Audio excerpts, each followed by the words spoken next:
court, charging with the crime of murder in the first degree and other related charges.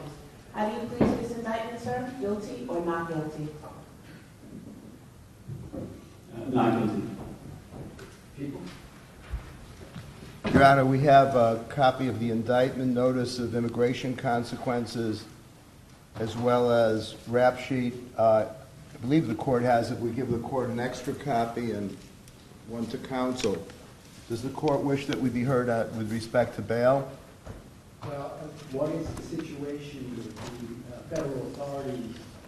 They have a security order on these cases? As we understand that we have primary jurisdiction, and we have been informed by the U.S. Attorney that they intend on allowing us to try our case first. So with respect to whatever goes on there, as the party with primary jurisdiction, the trial and the sentencing will take place here prior to anything that takes place in the federal system. So what you just said, the answer is it's fine if we take custody today. That I'm not sure of, because Your Honor signed a writ in which it says that we're going to return the defendant to federal custody. So I think that would be step two. I do think that logically, as the party with primary jurisdiction, the custody should be here, but I asked the court, in light of the court signing the writ indicating that we would return him to federal custody, that be done at a later time. Well, I've been through this before, and if you do that, they will rid him right out of here. So I don't think I'm going to do that. But if you work it out with them, that we will take custody rather than us bringing them back for any proceedings, that would be great. We will make every effort to accomplish that, Your Honor. But there should be some kind of detainment, and you know that.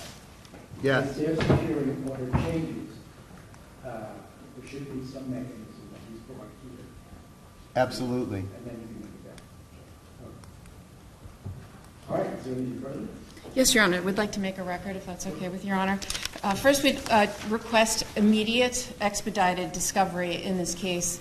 The people have had this case for about almost 3 weeks, and that's more than enough time to gather as much information as they can give to us, especially now that we have two proceedings that we have to answer to, one of them being death eligible. So we are requesting that we get immediate discovery of the New York City Police Department and FBI and federal and state documents. And the second thing I want to make a record of, Your Honor, is I'm very concerned about my client's right to a fair trial in this case. He's being prejudiced by some statements that are being made by government officials. Like every other defendant, he is entitled to a presumption of innocence. But unfortunately, the way this has been handled so far, his rights are being violated. And as you know, Your Honor, there's a wealth of case law guaranteeing his right to a fair trial. But none of the safeguards have been put in place yet here. In fact, it's just the opposite of what's been happening. He's a young man, and he is being treated like a human ping pong ball between two warring jurisdictions here.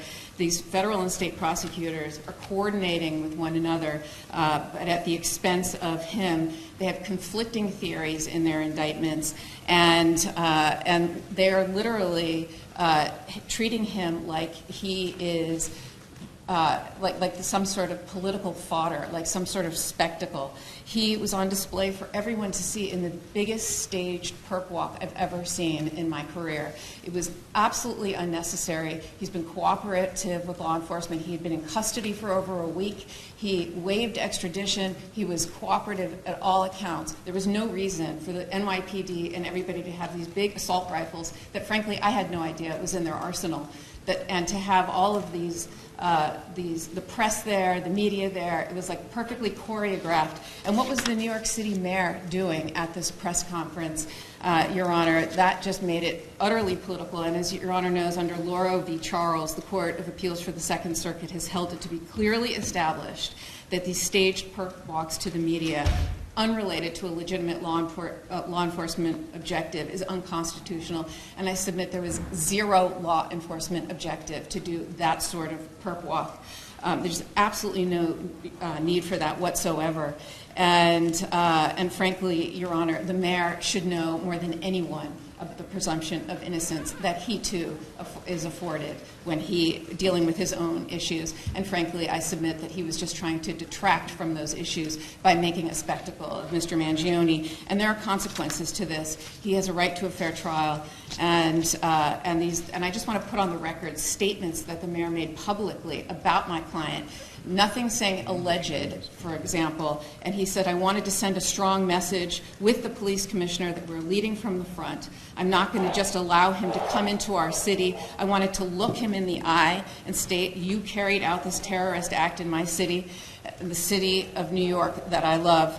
And he wanted to show symbolism. Your Honor, he's not a symbol. He's somebody who is afforded the right to a fair trial. He's innocent until proven guilty. And the mayor was talking to jurors, future potential jurors that elected him. Those are the people that elected him that he is talking to and calling this man a terrorist. So, Your Honor, I just want to make a record of this and put everyone on notice that this has to stop. And my client is entitled to a fair trial and the presumption of innocence.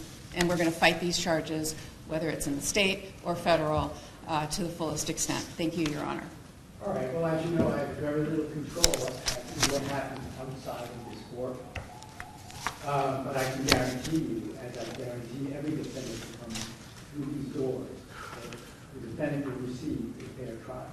And we will carefully select a jury if that time comes or when that time comes. But yes, you should expedite discovery. Your Honor, the discovery in this case is voluminous, to say the least. I have never seen a case with such volume of evidence, aside from the issue of the quality of the evidence. And I suggest to counsel, because we have a discovery portal, but given how much evidence there is against this defendant, it would be smarter if counsel could provide us with a 2 terabyte external drive rather than rely on the crashing of the portal. With respect to statement and identification notice, we will be giving that notice within the next 15 days. We're preparing an ADF. We'll do our best to expedite discovery, but I'll say that with redactions and with the volume of it, we're hoping to do it as best we can under, this is not a usual case in terms of the thousands of hours of video tracking and the like, and the fact that we're not only responsible for discovery in this county, but in Altoona, where the arrest was made and where several officers were involved. And we're in touch with those people, and we're going to get everything counsel's entitled to. As to other issues, I think a 30-day adjournment to see where we're at, and to, of course, counsel's aware of the various notices. We have notices as well.